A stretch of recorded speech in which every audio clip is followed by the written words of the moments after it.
Hello guys, welcome to our channel. இந்த வீடியோவில் நம்ம எதை பற்றி பார்க்க போகிறோம் அப்படின்னா கேச்சஸ்.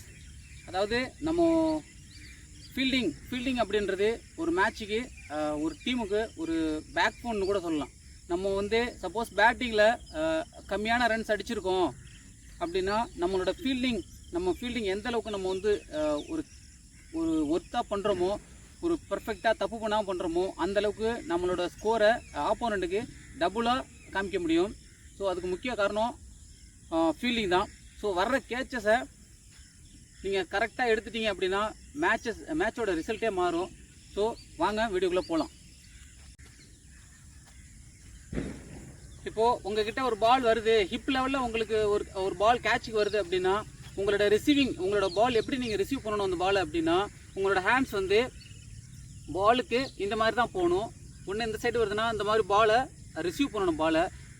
அப்படி பால் உங்ககிட்ட ஃபாஸ்ட்டாக வரும்போது பாலை ரொம்ப ஹார்டாக ரிசீவ் பண்ணாதீங்க. அப்படி ஹார்டாக போகிறப்போ பால் உங்கள் கையில் அடித்து ட்ராப் ஆகிறதுக்கு வாய்ப்பு இருக்குது. ஸோ வர்ற பாலை ரிசீவ் பண்ணாலே போதும். உங்களுக்கு ஹிப் லெவலில் பால் வருது அப்படின்னா உங்களோட ரிசீவிங் வந்து இந்த மாதிரி ஒரு டெக்னிக்கில் ரிசீவ் பண்ணிங்க அப்படின்னா கண்டிப்பாக ட்ராப் ஆகாது. வர்ற பாலை அந்த வர்ற ஸ்பீடை அப்படியே ரிசீவ் பண்ணிங்கன்னா கண்டிப்பாக உங்களால் ஒரு பெட்டரான ஃபீல்டராக இருக்க முடியும்.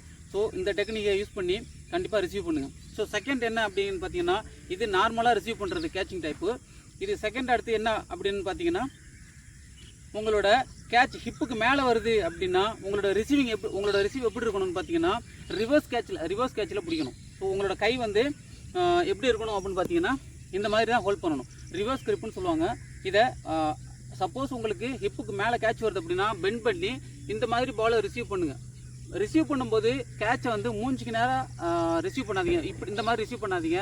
சப்போஸ் மிஸ் ஆச்சு அப்படின்னா ஃபேஸில் இன்ஜுரி ஆகிறதுக்கு நிறைய சான்சஸ் இருக்குது. ஸோ வர்ற பாலை ஜஸ்ட் இந்த மாதிரி ரிசீவ் பண்ணிங்கன்னா கண்டிப்பாக சேஃபான ஒரு கேட்ச் உங்களால் எடுக்க முடியும். பெட்டரான ஒரு ஃபீல்டராக உங்களாலேயும் மாற முடியும். ஸோ இந்த ரெண்டு டெக்னிக்கையும் ஹிப் லெவலில் வர்றதை இந்த மாதிரி எடுங்க. ஹிப்புக்கு மேலே வருது கேட்ச் அப்படின்னா இந்த மாதிரி ரிசீவ் பண்ணுங்கள். கண்டிப்பாக உங்களால் கேட்சை ட்ராப் பண்ணாமல் கண்டிப்பாக எடுக்க முடியும். சரி, ஓகே. ஹை கேச்சஸ் வருது, இது ஹிப்புக்கு கீழே வர்றது இப்படி எடுக்கணும், ஹிப்புக்கு மேலே வர்றதை இந்த மாதிரி ரிவர்ஸ் கிரிப்பில் எடுக்கணும்னு சொல்லியிருந்தேன். சப்போஸ் ஹை கேச்சஸ் வருது அப்படின்னா உங்களோட ரிசீவிங் எப்படி இருக்கணும்னு பார்த்தீங்கன்னா, ஸோ பால் உங்ககிட்ட வருது அப்படின்னா அங்கே பாருங்கள், இந்த மாதிரி ஜஸ்ட்டு கொண்டு வாங்க. பாலை ரிசீவ் பண்ணி ஜஸ்ட்டு கொண்டு வாங்க. இந்த மாதிரி ஹைட்டில் பாலுக்கு ஃபாஸ்ட்டாக கீழே போயிட்டு உங்களோட நீ வந்து பேலன்ஸாக இருக்கணும். பாலுக்கு கீழே நீங்கள் போயிட்டீங்க அப்படின்னா இப்போ இந்த மாதிரியாவோ இல்லை அலைன்மெண்ட் மூவ்மெண்ட்லேயே இருந்தீங்க அப்படின்னா கண்டிப்பாக அந்த கேட்ச் ட்ராப் ஆகிறதுக்கு நிறைய சான்சஸ் இருக்குது. ஓகேவா? ஸோ ஹை கேச்சஸ்லாம் ரிசீவ் பண்ணும்போது இந்த மாதிரி ரிசீவ் பண்ணி ஜஸ்ட்டு கொண்டு வாங்க. பால் கீழே விழுந்தால் கூட ரீபவுண்ட் எடுக்கிறதுக்கு நிறைய சான்சஸ் இருக்குது. ஓகேவா? ஸோ இந்த டெக்னிக், இந்த 3 டெக்னிக் ஃபாலோ பண்ணிங்கன்னா கண்டிப்பாக உங்களாலையும் பெட்டரான ஒரு ஃபீல்டராக கொடுக்க முடியும். உங்களால் டீமோட ரிசல்ட், உங்களால் மேட்சோட ரிசல்ட் மாறதுக்கும் நிறைய சான்சஸ் இருக்குது. பவுலர்ஸுக்கு சப்போர்ட் பண்ணுங்கள். கண்டிப்பாக நிறைய மேட்சஸை உங்களால் வின் பண்ணி கொடுக்க முடியும். ஸோ நீங்கள் டென்னிஸ் பால் விளாண்டுட்டு இருந்து நீங்கள் ஸ்டிச் பாலுக்கு போகும்போது கண்டிப்பாக டிஃப்ரெண்ட் நிறையா இருக்கும். அது டென்னிஸ் பால் வேறு, ஸ்டிச் பால் வேறு. ஸோ அங்கே உள்ளதை இங்கே அப்ளை பண்ணிங்கன்னா கண்டிப்பாக உங்களுக்கு நிறைய இஷ்யூஸ் வரும். ஸோ அதை மறந்துட்டு இதில் ஃபோக்கஸ் பண்ணுங்கள். நானுமே டென்னிஸ் பால் விளாண்டுட்டு தான் ஸ்டிச் பாலுக்கு வந்தேன். இப்போ கண்டிப்பாக என்னால் வந்து ஒரு பெட்டரான ஒரு ஃபீல்டர் அப்படின்னு என்னால் சொல்ல முடியும். ஏன்னா நிறைய டிஃப்ரெண்ட் இருக்குது எனக்குள்ளே. நிறைய டென்னிஸ் பாலில் நிறைய கேட்ச் ட்ராப் பண்ணியிருக்கேன்.